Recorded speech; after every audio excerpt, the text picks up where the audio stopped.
My pregnant wife demanded a new car as a push present. I refused, and now she's threatening to leave me after the baby is born. My wife and I have been together for 5 years, and she's pregnant with our first child. The pregnancy has been going well, and we're excited about starting our family. But recently, something came up that has caused a lot of tension between us, and I'm not sure how to handle it. A few days ago, she sent me a TikTok video of a woman discussing the concept of a push present on one of those over-the-top podcasts. I wasn't even sure what that meant at first, so I looked it up and found out it's essentially a gift given to the woman for carrying and delivering a child. I understood the idea behind showing appreciation, but this TikTok took it to a whole different level. The woman was talking about how the husband should give gifts like a house, a car, and even get a tattoo in honor of the woman. It felt really excessive to me.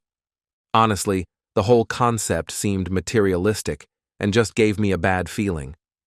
I get that pregnancy and childbirth are difficult and deserve recognition, but to me, the idea of expecting luxury items as a reward feels like it cheapens the experience. I assumed my wife felt the same way. I thought maybe she sent the video as a joke or to poke fun at how outrageous the demands were. So, I replied to the video with a few laughing emojis, thinking that would be the end of it. My wife was in the other room, and I figured she'd come out and laugh with me about how extreme the whole thing was. But when she walked over, she seemed serious. She told me she wasn't expecting a tattoo or a house like the woman in the video, but she did want me to buy her a new car just for her. At first, I thought she was joking. I honestly couldn't believe it. I mean, we've always been on the same page about not buying into materialistic nonsense, so this felt really out of character for her.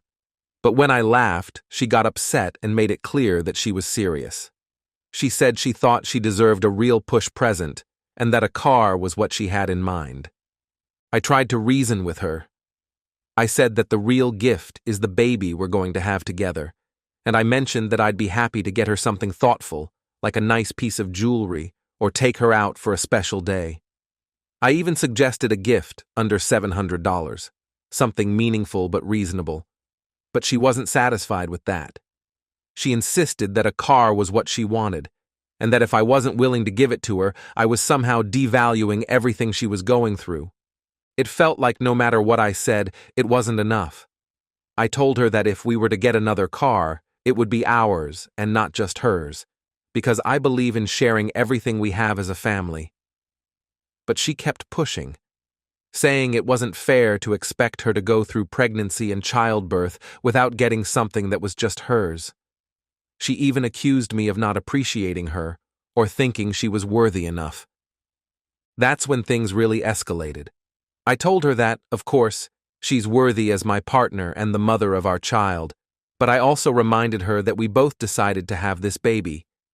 It wasn't like I forced her into this, and I thought we were going into parenthood as a team.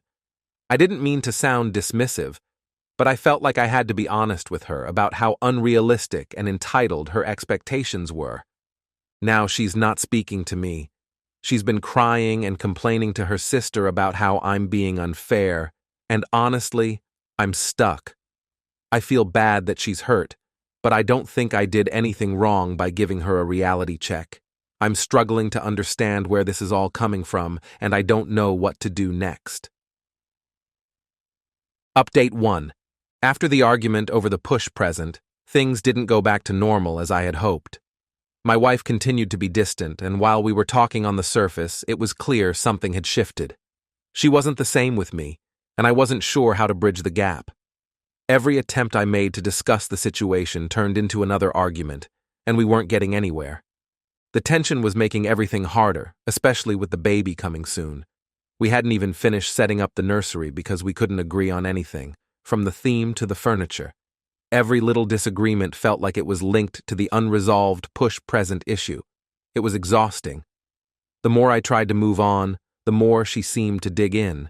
I thought maybe she just needed some space, so I started giving her more time alone, hoping that would help. I started taking on more of the household tasks to give her time to relax and feel less pressured, but even that didn't seem to work. Then, one evening, she dropped a bombshell on me. She said she felt like I wasn't appreciating everything she was going through with the pregnancy. She said it wasn't just about the push present, but about how she felt unsupported throughout the whole process. I was stunned. I had been trying so hard to make sure she was comfortable, even picking up extra work to make sure we'd be financially stable for the baby's arrival. I thought I was doing everything right, but she saw it differently. She said that I didn't understand what it was like to carry a baby, to go through the physical and emotional changes she was experiencing. She didn't feel valued. I tried to explain that I did appreciate her, and that I was trying my best to support her. But she said that wasn't enough. She mentioned that she had been talking to her friends and family, and they agreed with her, which made her feel like I was in the wrong. This conversation took me by surprise because up until then, I had no idea she felt this way. I knew she was upset about the push present, but I didn't realize it had spiraled into her feeling completely unsupported. I felt like I had failed her, and I wasn't sure what to do next. We ended the conversation without resolving anything, and I felt lost. I didn't want to keep fighting with her, but I also didn't agree that a car would fix everything. It was clear that something deeper was going on, but I couldn't figure out what it was. Over the next few days, I tried to show her more affection, hoping that would help her feel more supported. I would make her breakfast in the morning, rub her feet in the evening, and just generally try to be there for her. But she still seemed distant, and the conversations about the push present came up again and again. She wasn't letting it go, and it was driving a wedge between us. One day, after another argument, I decided to check in with her sister, hoping to get some advice. Maybe she knew something I didn't, or maybe she could give me some insight into why my wife was so fixated on the push present. When I called her, she was polite but a bit standoffish. She said that while she understood my frustration, she thought I wasn't being sensitive enough to my wife's needs. She said the pregnancy had been harder on her than I realized, and that the push present was just a symptom of a larger issue. This conversation left me feeling even more confused. I had no idea what this larger issue was, and no one seemed willing to tell me. Was it something I had done? Was it something I hadn't noticed? I kept going over everything in my head, trying to figure out where I had gone wrong, but I kept coming up empty.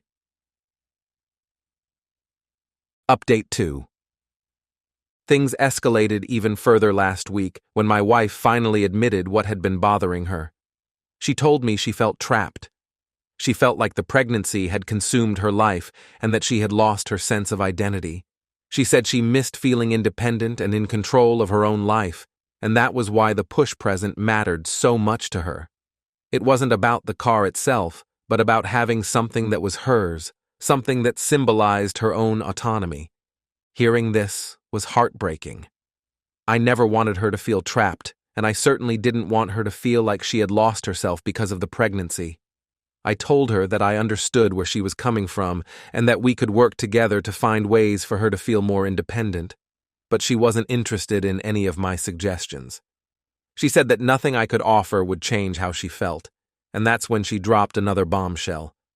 She told me she had been considering leaving after the baby was born. I was in shock. I couldn't believe what I was hearing. I had no idea things had gotten so bad that she was thinking about leaving me. I asked her why she hadn't told me this sooner, and she said she didn't know how. She didn't want to hurt me, but she also didn't know if she could stay in a marriage where she felt so disconnected. I didn't know what to say. I felt like my entire world was falling apart. The woman I loved, the mother of my child, was telling me she wasn't sure if she wanted to stay with me. I asked her if there was anything I could do to change her mind, and she just shrugged. She said she didn't know what she wanted, and that scared me more than anything. After that conversation, things between us were even worse. She stopped talking to me almost completely, and when we did talk, it was short and tense. I felt like I was walking on eggshells, constantly afraid of saying the wrong thing and pushing her further away. A few days ago, I found out she had been meeting up with a friend from work, a guy she used to be close with before we got married. I didn't think much of it at first, but then I started noticing how often she would mention him in passing. She would talk about how he understood her in ways I didn't, how he always knew the right thing to say, and how he made her feel seen. That's when I started to worry. I asked her if she had feelings for him, and she didn't deny it. She said that she wasn't sure what she felt, but that he had been a source of comfort for her during the pregnancy. I felt like I had been punched in the gut. I'd been trying so hard to support her, but she had turned to someone else instead. Update 3. After finding out about the emotional connection my wife had with her friend, I knew I couldn't ignore the situation anymore. I confronted her again, asking her outright if she wanted to be with him. She said she didn't know. That was her answer for everything lately, and it was driving me insane. I couldn't live in this state of limbo anymore, not knowing if my marriage was going to survive or fall apart. I told her that if she wanted to be with him, she needed to tell me. I wasn't going to stand in the way of her happiness, but I also wasn't going to wait around while she figured out her feelings. She cried and said she didn't want to hurt me, but she also didn't know what she wanted. She said that everything had gotten so complicated and she didn't know how to fix it. That night, I slept in the guest room. I couldn't bear to be near her, knowing that she was emotionally connected to someone else. I lay awake for hours, thinking about our relationship and wondering how we had gotten to this point. When we got married, I never imagined we would end up here, on the verge of falling apart. The next morning, she came to me and said we needed to have a serious conversation. She told me she had been doing a lot of thinking and that she didn't want to leave me. She said that she had been scared, overwhelmed by the pregnancy and everything that came with it, but that she still loved me and wanted to make things work. She admitted that her relationship with her friend had crossed a line, and she promised to cut ties with him. I wanted to believe her. I wanted to believe that we could fix things and move forward, but part of me wasn't sure. The trust between us had been shattered, and I didn't know if we could ever get it back. We've decided to try couples counseling, something we should have done a long time ago. I'm hoping that with time and effort, we can rebuild what we've lost. But the road ahead isn't going to be easy, and I'm not sure what the future holds for us. Right now, I'm just trying to take it one day at a time.